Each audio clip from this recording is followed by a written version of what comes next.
Por ahí. Bienvenidos todas, todos a Cavilando la Calle. Hoy nos encontramos con Isabela Quintero, una lideresa del barrio La Chuscala en Caldas, y con mi compañero Eliezer Escobar y quien les habla, Ana María Jaramillo. Ana, ¿cómo estás? Muy bien, ¿y ustedes cómo están? Yo estoy muy bien en la lucha, como se debe. Muy bien, Isa. Isa, contanos un poquito de ti. Antes de que arranquemos a hablar de Caldas, de la Chuscala, cuéntanos un poquito de quién es Isa. Bueno, Isabela Quintero es una joven de 18 años que desde los 16 pues está luchando por su casa, está luchando por su vivienda. Yo apenas terminé el bachillerato, soy aspirante a la carrera de Derecho. Me encantaría que fuese en la Universidad de Antioquia. Me voy a volver a presentar en este semestre, ojalá que sí pase. Vengo de una familia con 3 hermanas, un papá, una mamá, que me han apoyado mucho en todo este tema. Qué maravilloso esa historia que nos cuentas y también, digamos, tus proyecciones, y seguramente esta carrera te va a permitir como tener mucho más herramientas para ese ejercicio que tienes con la comunidad y como lideresa social. Bueno, entonces, ¿qué empezamos también como por presentarnos nosotros o le contamos a Isa de una vez como que nos cuente del barrio? Pues contemos un poquito, por ejemplo, Ana, qué he venido haciendo, porque sé que trabajas en el Congreso de la República. Ya adelanto un poquito, pero cuéntanos un poquito más de ti. Bueno, desde diferentes escenarios, también comunitarios y pues como de ese escenario político que representa el Congreso, hemos venido como acompañando diferentes comunidades para la defensa del territorio. Entonces ahorita más adelante pues ampliaremos como ciertos temas, pero también pues como en lo personal es algo que me interesa bastante, el tema de la planeación territorial, también cómo se logran, digamos, hacer propuestas desde las comunidades para que el ordenamiento territorial realmente garantice ese derecho a la ciudad y bueno, y en los territorios rurales, por supuesto. En mi caso, desde Cavilando ya vengo trabajando desde hace ya más o menos 5 años, y el trabajo con comunidades nos ha llevado a conocer diferentes problemáticas, no solo en Medellín, sino también en el área metropolitana, en diferentes lugares del departamento. Y cuando conocemos el tema de Caldas, pues hay un interés particular porque es algo que ya se ha vivido en Medellín, que vemos que es un modelo que se ha exportado, y Caldas lo está replicando. Y en este caso, la Chuscala, vemos que hay algunas particularidades que se asemejan a algunos casos que hemos trabajado en Medellín. Isabela, quisiéramos que nos contaras un poquito el tema del contexto. ¿Cómo arranca el tema de la Chuscala? Porque el tema que hay ahí arranca comenzando el siglo XX. Sí, bueno, primero que nada pues comentarles la historia del barrio. Sí. Este es un barrio que se comenzó a poblar aproximadamente en el 2011. Actualmente habemos 32 familias, 13 que han sido desalojadas. Sin embargo, pues nosotros hemos sido un barrio muy unido. Todos somos como una familia. En diciembre todos nos unimos, hacemos chicharronadas, nos acompañamos cuando alguien necesita un favor. También en diciembre pues hacemos las novenas, en octubre le hacemos fiestas a los niños, que son cosas que entre todos vamos construyendo, ¿cierto? Este barrio también cuenta con todo tipo de personas. En el barrio hay víctimas del conflicto armado. Hay una que inclusive fue desplazada en 2 ocasiones, revictimizada por la alcaldía en esta tercera vez. Hay personas con la pérdida de la capacidad laboral de más del 50%, que los que sabemos que literalmente es que no puede trabajar. Ya sería algo casi imposible. No solamente que trabajara, sino también que le dieran pues el trabajo. También la historia del barrio pues que comienza en el 2000, comienza en 1913. Sí. Comienza en 1913 cuando el abuelo de Juan Guillermo de la Cuesta le vende esos predios a Ferrocarriles de Amagá para que sobre esa tierra fuera construido el ferrocarril. El ferrocarril estuvo los años, todos sabemos la historia. Lo que pasó que luego de que el ferrocarril fuese abandonado, muchas personas se empezaron a asentar en este tipo de lugares. Entre esas personas pues está la comunidad de La Chuscala, parte baja, Caldas, pero nuestro caso es un poco particular porque nosotros nunca nos metimos en la fuerza. A nosotros nos vendió un tercero de mala fe, se podría decir. Muchas personas fueron estafadas, se nos vendió con una promesa de venta que por lo menos en mi caso compró mi abuelo. Mi abuelo es una persona que no pudo estudiar, que no terminó la escuela, que no terminó el bachillerato y de pronto desde el desconocimiento, desde su inocencia, compró estos predios para construir su casita, que fue el sueño pues de toda la vida. Uno sabe que para uno tener una casa es un esfuerzo muy grande, de muchos años de trabajo, porque por ejemplo mi papá trabajó años en Postobón y él era explotado laboralmente. Yo no tengo casi ningún recuerdo con él cuando estaba pequeña, aún sabiendo pues que mi padre y mi madre son casados, vivimos todos juntos en la casa, no tengo casi recuerdos de mi padre. Mi padre renuncia a Postobón y ahí es cuando empieza, con el dinero que le dieron pues por su renuncia, por los años de haber trabajado ahí, empieza la construcción de esta casa. Fuera de eso, pues nos metimos en una deuda para poder solventar los costos que implicaba la construcción de la misma. Actualmente, pues mi papá y nosotros en mi familia vivimos de una tiendita que él tiene ahí en el barrio que nos ha dado el sustento durante ya casi 7 años. Bastante tiempo, Isa.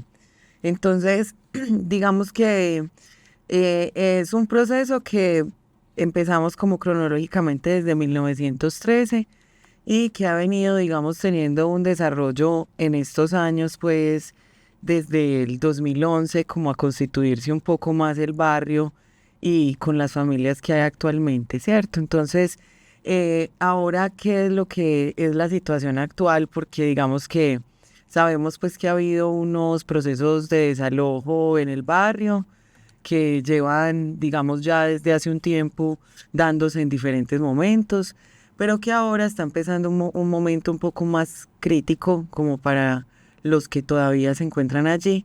Y bueno, por favor, pues como podamos como trabajar un poquito sobre esa parte para luego, y sobre incluso lo que pasó el lunes, que sabemos pues que ha sido quizá lo más reciente para el caso de La Chuscala. Claro, mira, yo creo que también es muy importante resaltar el tema de cuántos años estuvo la vía del ferrocarril abandonada. Ustedes no saben más o menos en qué tiempo fue que se terminó el ferrocarril y no tienen más o menos una idea aproximada. Yo creo que la década del 40 al 50 que se hace cambio de los ferrocarriles a pesar del tema de las vías y se deja a un lado los ferrocarriles, más o menos por ahí 70, 50 años estamos hablando. Partamos por ahí. Hace aproximadamente 50, 60 años, pongámosle, esos predios nadie los había reclamado, no había aparecido ningún dueño. Inclusive hay casas en el barrio que están construidas sobre los rieles del ferrocarril. En el 2011, que es cuando yo les cuento que esta comunidad, este barrio se empieza a poblar por personas, después de que habían 32 casas construidas, es que apareció un supuesto dueño. Un dueño que no reclamó durante esos 60 años, que no reclamó ni siquiera 20 años atrás. Viene a reclamar cuando ve que la zona ya estaba habitada. ¿Cuándo se da el primer reclamo? O sea, ustedes arrancan en el 2011, pero el primer reclamo de los señores de la Cuesta aparece ¿en qué año? Es que esto es una historia muy complicada, porque también les tengo que comentar por qué es que este señor nos demandó, cuáles fueron las acciones jurídicas que él llevó a cabo para deshacerse de nosotros, digámoslo de esa forma. Ese señor tiene una finca. Ya dijimos que el abuelo fue el que le vendió a Ferrocarriles de Amaga. Él tiene una finca al lado de los predios del ferrocarril, que es en donde estamos asentados, que se llama Finca Cantabria. En Caldas la conocemos más como Finca La Grande. Él en esa finca le arrendó un pedazo de su finca a un señor que se llama Víctor Raúl. ¿Qué hace Víctor Raúl? Víctor Raúl subarrienda otro pedazo a un señor que se llama Antonio María Gudelo, que de él vamos a hablar más adelante. Este señor Antonio María Agudelo hace unas caballerizas, construye sin permiso en los predios de este señor Juan Guillermo de la Cuesta. ¿Y qué hace Juan Guillermo cuando se entera de esto? Demanda a Víctor Raúl Ángel Soto, da por terminado el contrato de arrendamiento y se procede con la entrega de restitución de inmueble arrendado. Pues, ¿cómo les parece a ustedes que con este mismo fallo del juez se sacaron aproximadamente a 13 familias? A 13 familias que no tuvieron a dónde ir, que la mayoría eran vulnerables, que entre ellas habían víctimas del conflicto armado, que entre ellas estaba la señora de la tercera edad que yo les cuento que tenía la pérdida de la capacidad laboral, y familias enteras que se destruyeron por cuenta de esto. ¿Por qué digo que se construyeron? Digamos que en el desalojo del 8 de noviembre del 2023 se desalojaron a 5 familias que eran en un edificio. Entre ellas pues estaba una madre, cabeza de hogar, que vivía con una hija, un hijo. ¿Saben qué pasó con esa familia? Esa familia ya no está, porque la madre se tuvo que ir a vivir con el papá, un hijo se tuvo que ir a vivir con una tía, el otro con una sobrina. Entonces vemos que esto va más allá de un simple desalojo y que la familia sigue unida. No, acá hay familias enteras que se están destruyendo por el capricho de Juan Guillermo de la Cuesta. Volviendo al tema del fallo de restitución de inmueble arrendado, han sacado a 13 familias con este fallo. Como si este señor de la Cuesta le hubiera arrendado a estas 13 familias, porque la notificación de todas esas casas llegó a nombre de Víctor Raúl, de Antonio María, pero no llegó una sola notificación a nombre de las personas que realmente iban a desalojar, también pues con direcciones equivocadas. Imagínense que a usted el día de mañana lleguen a desalojarlo a su casa con una dirección que no es la suya y que aún así el inspector de policía, la administración, la personería vea esto y no haga nada para impedirlo. Esto es una total injusticia. Pero el caso no se queda ahí. El caso también es de que si el abuelo de Juan Guillermo de la Cuesta le vendió a Ferrocarriles de Amagá, ese dinero se quedó dentro de esa familia de la Cuesta. Y ahora este señor lo que está haciendo es volver a recuperar predios que ya había vendido. Dinero que ya está en la familia de él. Pero también es importante resaltar que no todo el barrio estamos por restitución de inmueble arrendado. La otra mitad del barrio nos demandó por medio de una acción popular, que es una acción que se lleva a cabo por la cual un particular puede proteger los bienes del Estado, que ese señor lo que es un lambón, porque en vías tiene sus propios abogados, porque el dueño de donde nosotros estamos es Invías. Invías en ningún momento nos ha reclamado absolutamente nada, y llega este señor, perdónenme la palabra, de lambón, a reclamar esos predios que nadie le está pidiendo. Y sin importarle dejar a 30 familias en la calle. Entonces, este proceso ha sido muy agotante, porque inclusive, si no estoy mal, hay 2 fallos en primera y en segunda instancia en este proceso de la acción popular.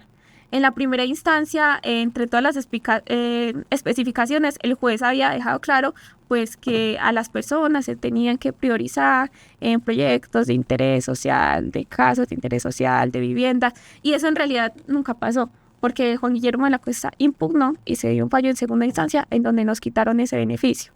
Entonces yo puedo evidenciar acá, no sé ustedes qué opinarán, pero es una falta de empatía de ese señor. Puedo decir que es hasta un psicópata, porque no quiere que las personas estén bien y porque no es el primer caso de desalojo en un barrio que lleva este señor. Si no estoy mal, en otro barrio que se llama Cristo Rey de Caldas también llevó procesos de desalojo. En el Raizal, que es una vereda de Caldas, también supuestamente está llevando procesos de desalojo. Hasta en San Jerónimo encontré un documento que, si ustedes pueden buscar el nombre Juan Guillermo de la Cuesta y googlearlo, se darán de cuenta que él demandó al municipio de San Jerónimo porque le había causado daños patrimoniales de no sé cuántos miles de millones, y fue una demanda que Juan Guillermo de la Cuesta ganó. Entonces nos damos cuenta cuál es el poder que tiene este señor, cuáles son las influencias que él tiene para lograr siempre su cometido.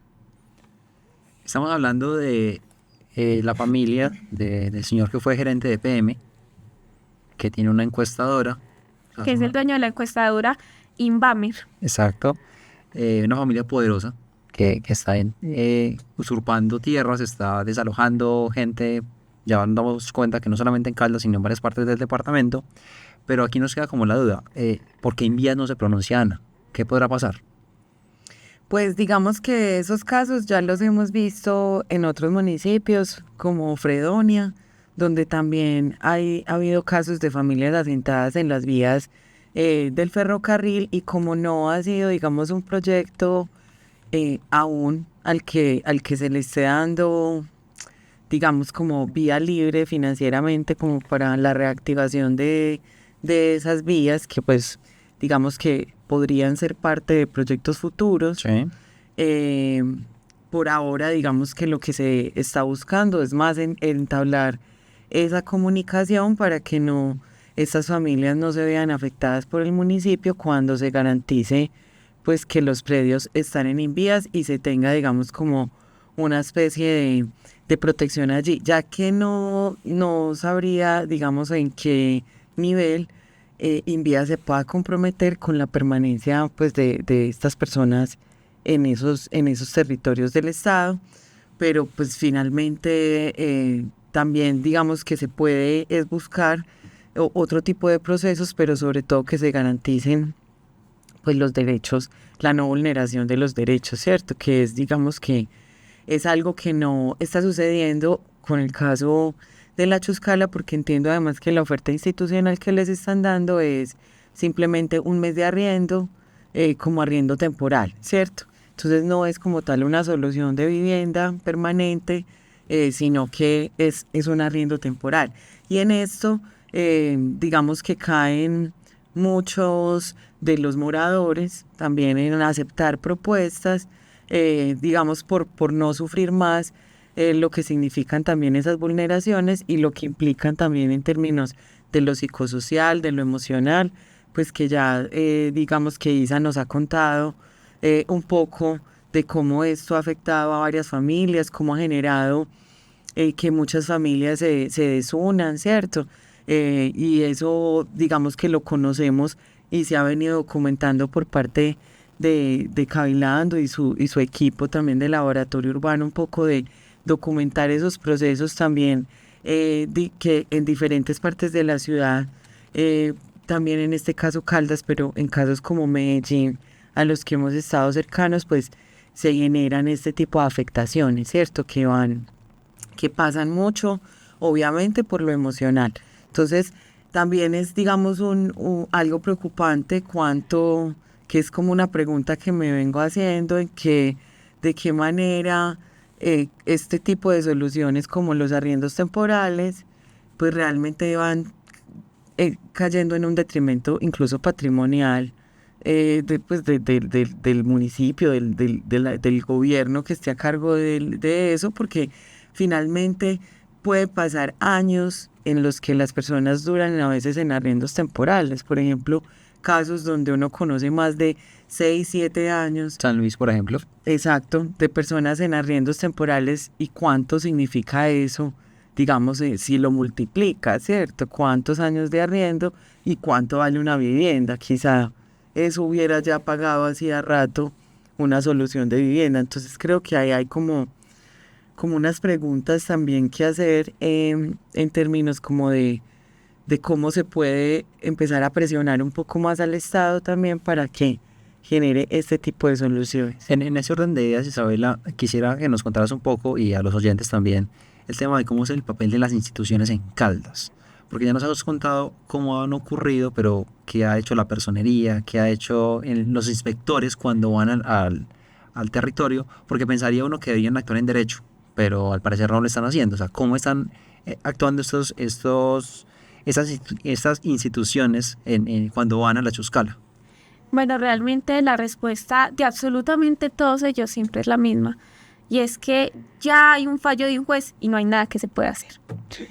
El personero, la personera anterior, han sido cómplices de todas las jugarretas que ha hecho este terrateniente Juan Guillermo de la Cuesta, porque lo llamo terrateniente, porque es una persona que le gusta adueñarse de los predios, de las tierras que realmente no son suyas y que tampoco necesita. Además de que ya tiene grandes extensiones de tierras, claro. La personería ha sido cómplice en general.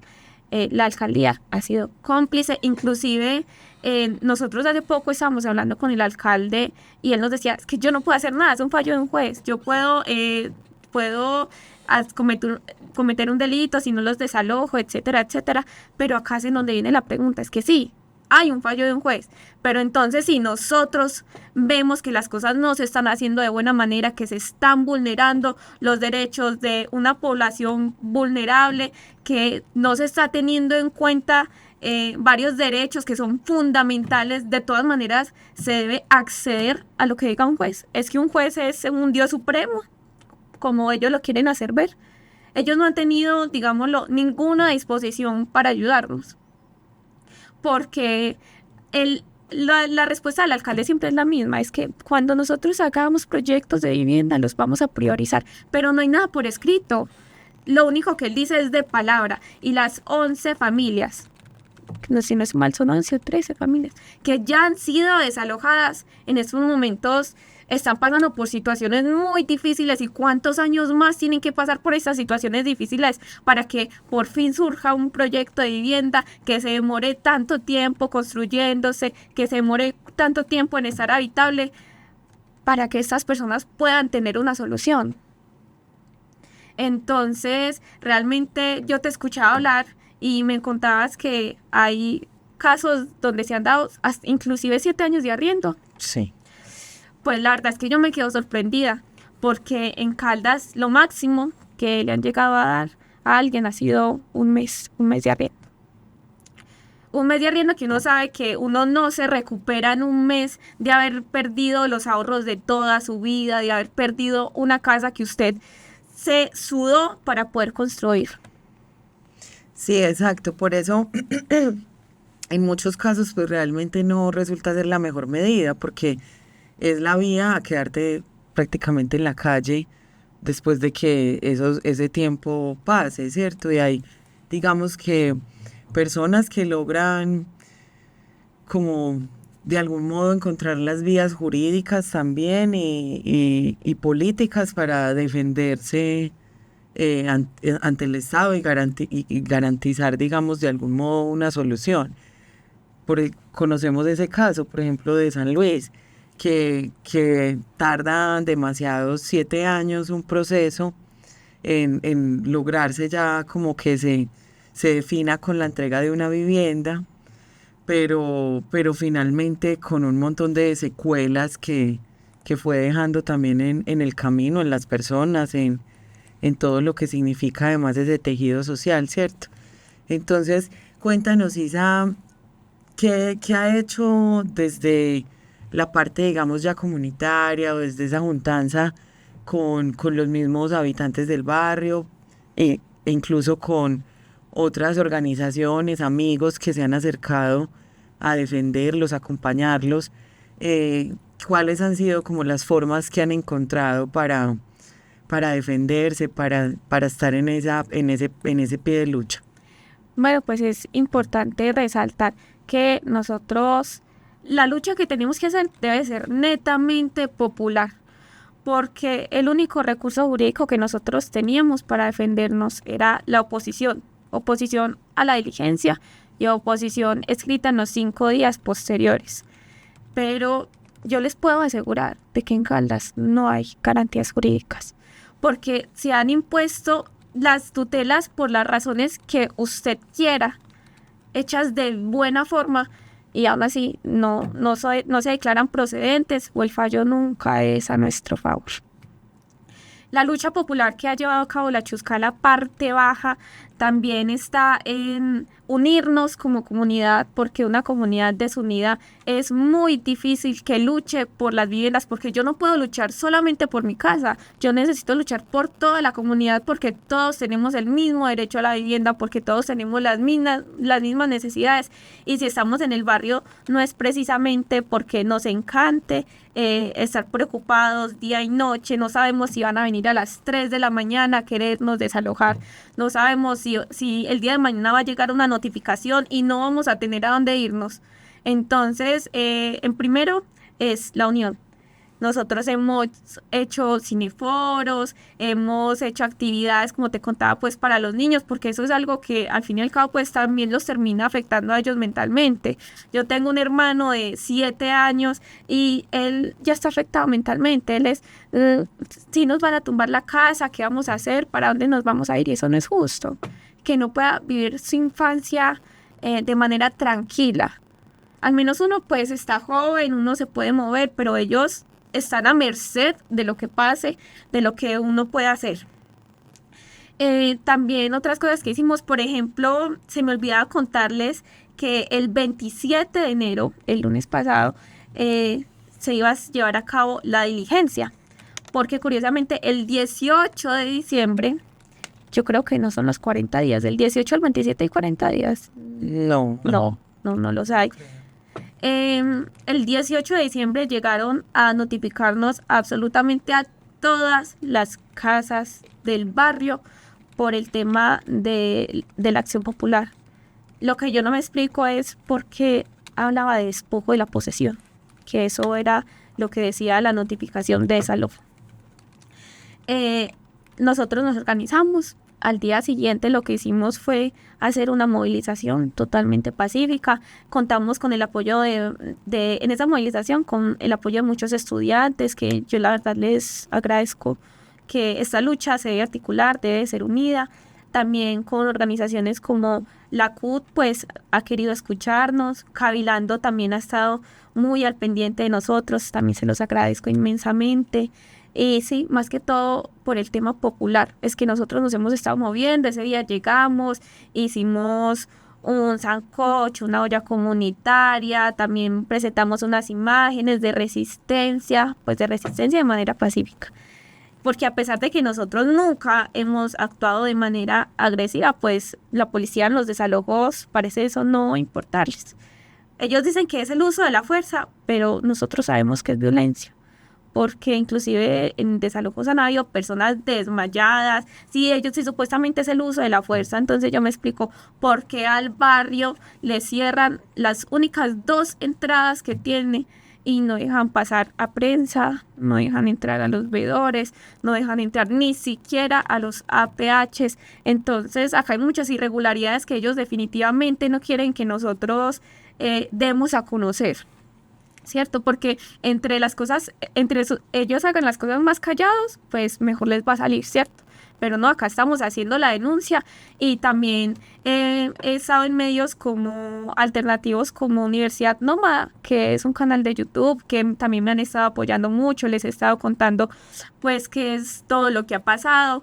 Y nada, pues el 26, perdón, que fue un día antes de la diligencia, llegamos, hicimos el sancocho, proyectamos los videos. Y curiosamente, cuando estábamos en el parque haciendo la concentración, llegó el alcalde, nos dio la cara, nos dijo que al otro día a las 7 de la mañana iba a estar en el barrio para que habláramos. Que de hecho, yo tengo videos que comprueban de que definitivamente el alcalde había quedado en eso con nosotros.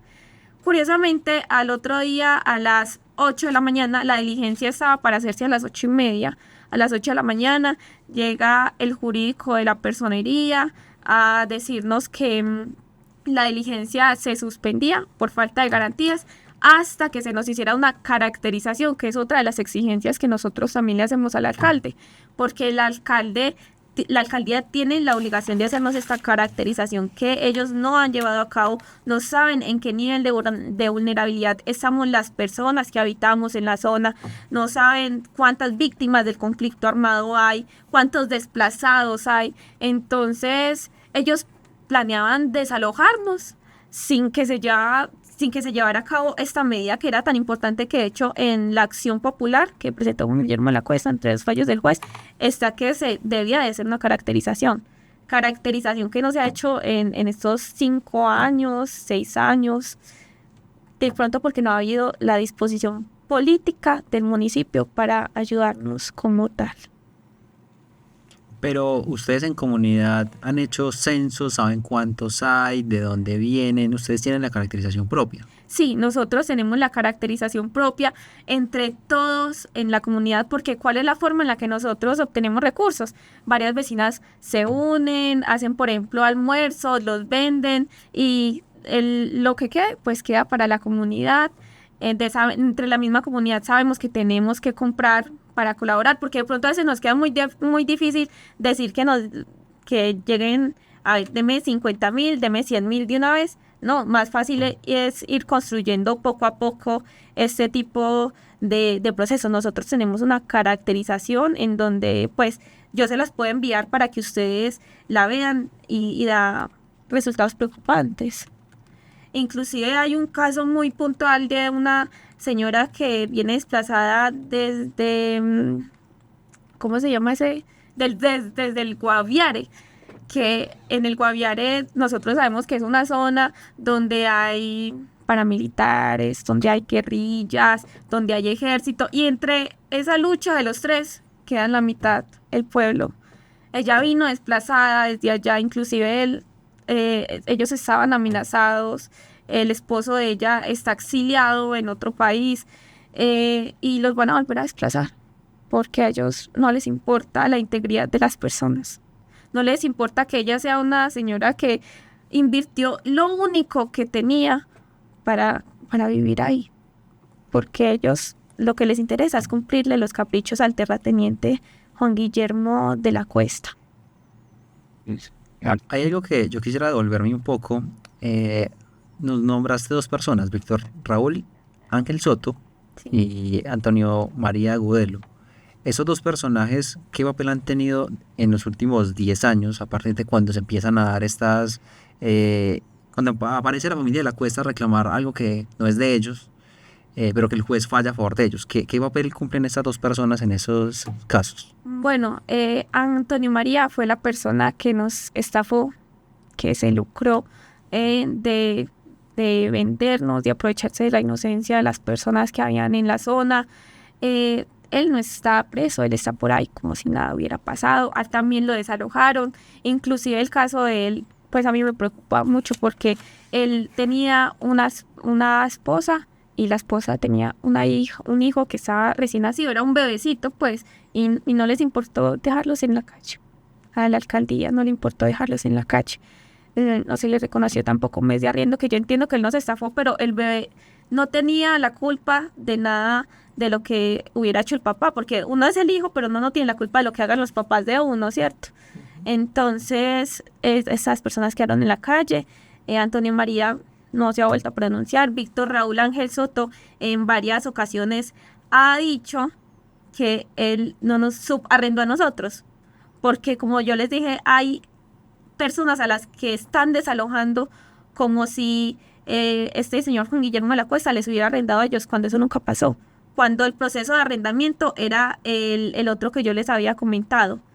Entonces Víctor Raúl Soto se ha encargado como que de aclarar que en realidad él nunca nos subarrendó y no hay ningún contrato que diga que nos arrendó. Entonces nosotros acá vemos otra cosa con la que yo estoy inconforme, y es que si el juez vio que no había ningún contrato de arrendamiento firmado por ninguna de las personas que estamos en el barrio, aún así decidió fallar a favor de este señor Juan Guillermo de la Cuesta. Entonces acá hay muchas irregularidades que si nos quedamos hablando yo se las sigo contando, pero de verdad eso es una cosa tenaz.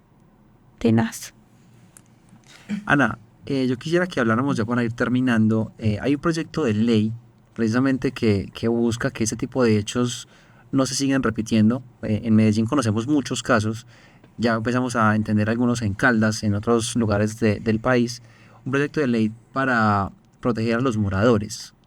¿Cómo funcionaría, Ana, este proyecto de ley en el caso de que se pueda aprobar? ¿En qué va este proyecto de ley?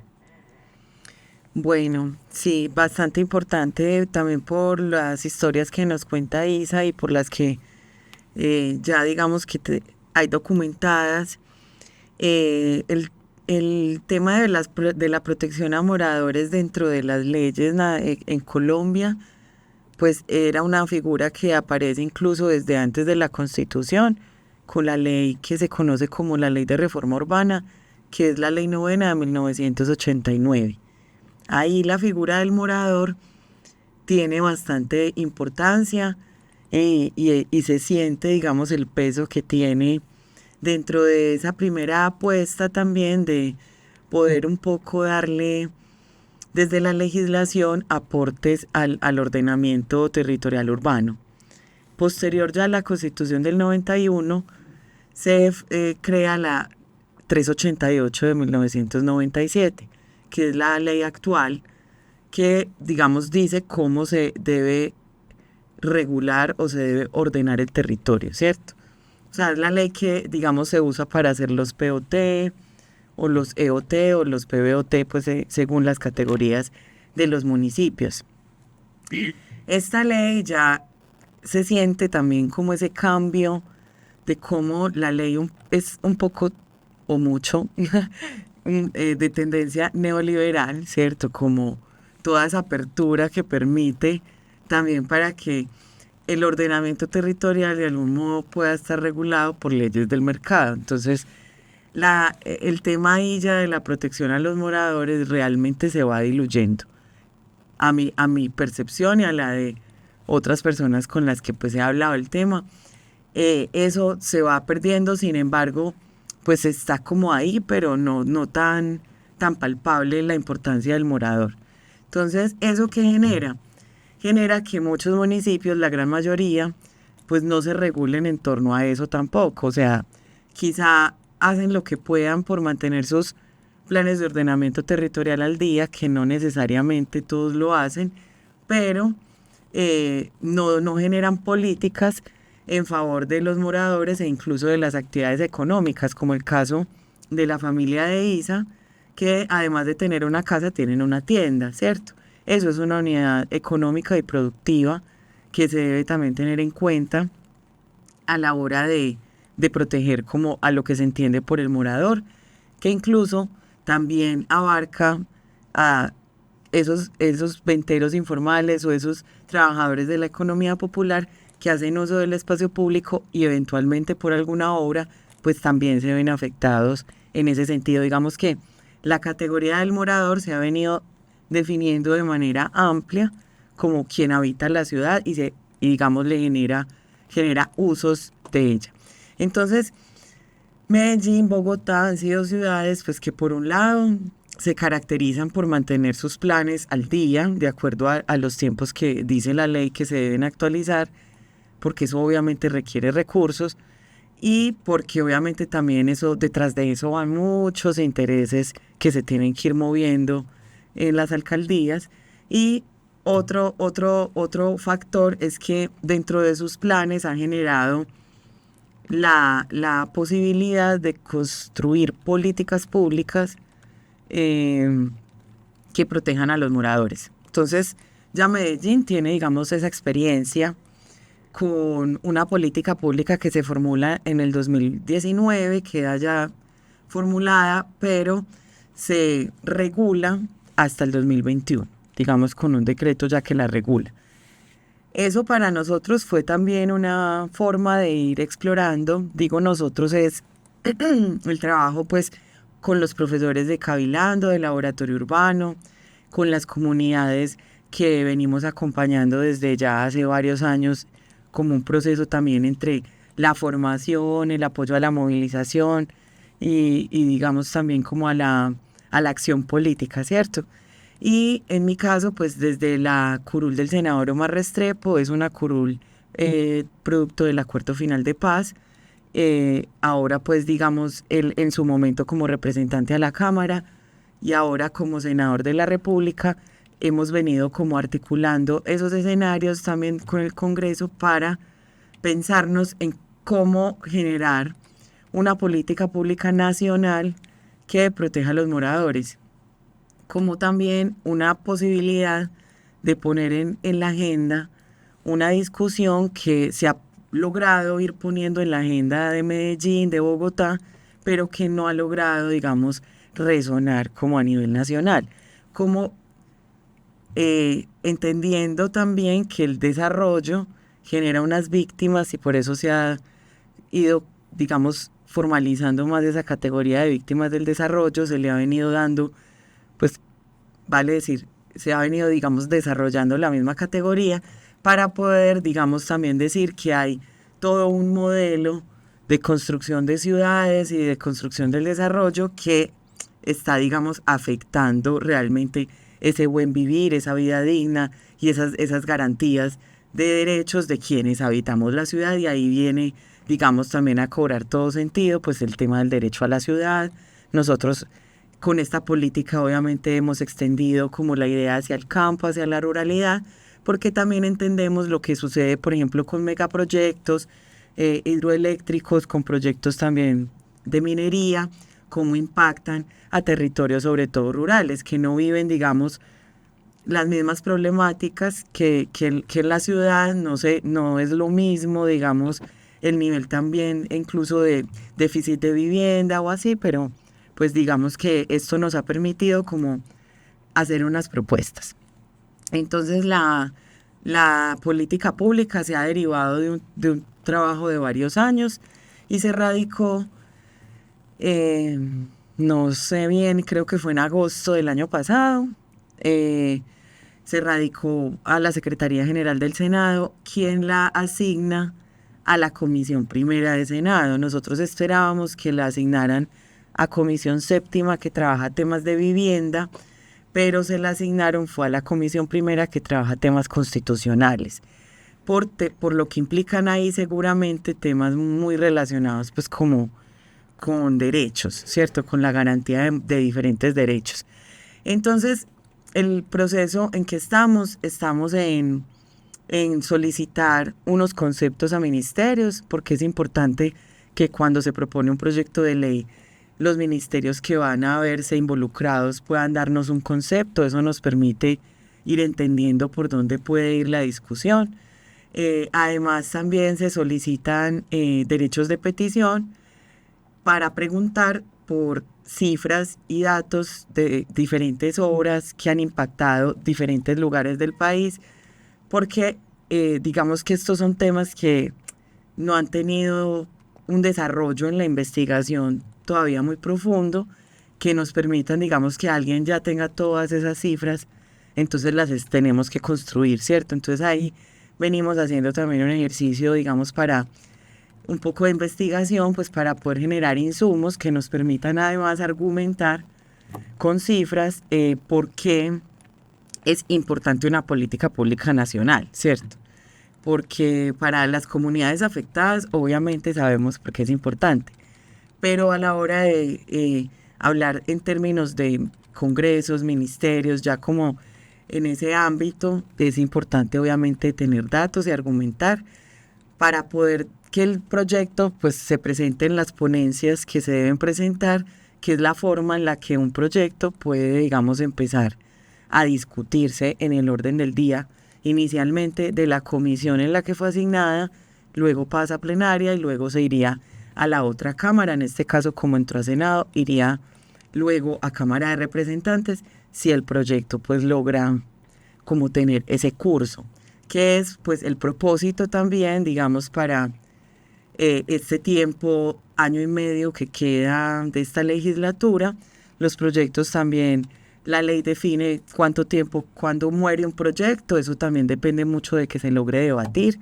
Entonces digamos que hay unos retos ahí pues como también que nos interesan, y por supuesto alrededor de todo esto pues espacios también de debate como tipo audiencias públicas que nos permiten también ir por diferentes lugares del país o en Bogotá, reunir comunidades afectadas y empezarnos a reconocer, que eso ha sido fundamental.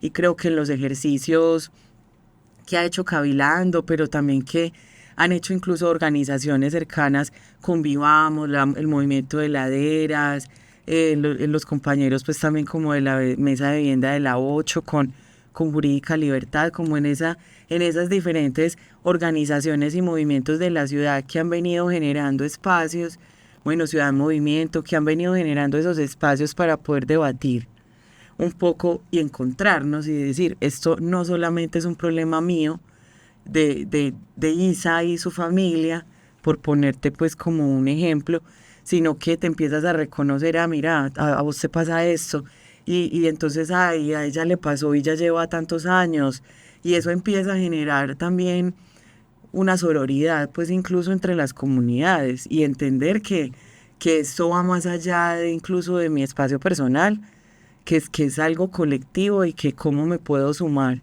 también para ayudar a otros, pues en esa defensa del territorio y en esa defensa incluso por la permanencia cuando es posible, luchar en esa permanencia en el territorio y por conservar el tejido social. Y bueno, digamos que eso también es como de los objetivos que por supuesto quedan ahí dentro de ese proyecto de ley, que se puede consultar ahí como para cerrar, en la página, no recuerdo en este momento, qué pena, con qué número quedó, pero puedo buscarlo rápidamente.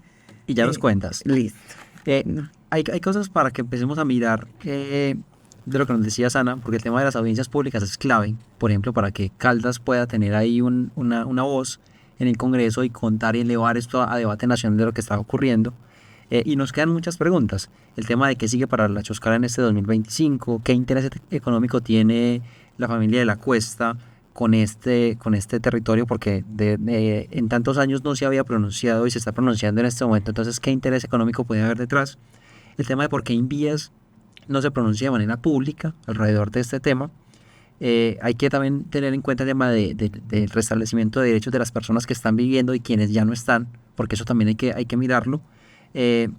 Y quisiera que nos contaras, Isa, para que terminemos, ¿qué esperan ustedes de lo que está ocurriendo? O sea, ustedes están buscando reasentamiento en sitio, están buscando que a través de un proyecto de vivienda que se pueda dejar por escrito, ustedes puedan irse a otro lugar. ¿Qué quieren, qué están esperando ustedes de lo que pueda ocurrir en la Choscala? Bueno, pues realmente nosotros como comunidad, yo te contaba, somos muy unidos, somos como una familia y muchos nos hemos sentado a hablar y hemos llegado a la conclusión de que definitivamente a nosotros nos gustaría lograr un asentamiento en donde estamos, lograr una legalización, volvernos dueños por prescripción, que yo sé que si el gobierno nacional tiene la disposición, si Invías tienen la disposición de cedernos estos predios bajo ciertas condiciones, nosotros estamos dispuestos a aceptarlas, porque a la Choscala en este 2025 se le viene un año muy duro, porque ese señor Juan Guillermo de la Cuesta está constantemente presionando para que nos saquen a nosotros. Inclusive nos han llegado algunos rumores sobre unas cosas, unos proyectos que él tiene para construir sobre las casas de nosotros, y claro, los pobres le estorbamos, porque como somos tantas familias, a él no le interesa que nosotros estemos bien, únicamente su beneficio económico. Yo creo que para que vayamos terminando, Ana, si ya nos tienes el dato. Sí, es el proyecto número 121 de 2024, que se llama Por medio del cual se crea la Política Pública Nacional de Protección a Moradores Rurales y Urbanos, a sus actividades económicas y productivas, y se dictan otras disposiciones. Esa es el proyecto de ley. Ajá. Bueno, Isa, muchas gracias por acompañarnos en este espacio de Cabilando, de este podcast de Cabilando la Calle. Agradecerle por supuesto al Politécnico Jaime Sáca David, a la Red Interuniversitaria por la Paz, Red y Paz, al Grupo de Investigación Cabilando, a la Radio Poli, emisora cultural del Politécnico Jaime Sáca David. Y a ustedes quienes nos escuchan, los estaremos encontrando en un nuevo episodio de este podcast Cabilando la Calle.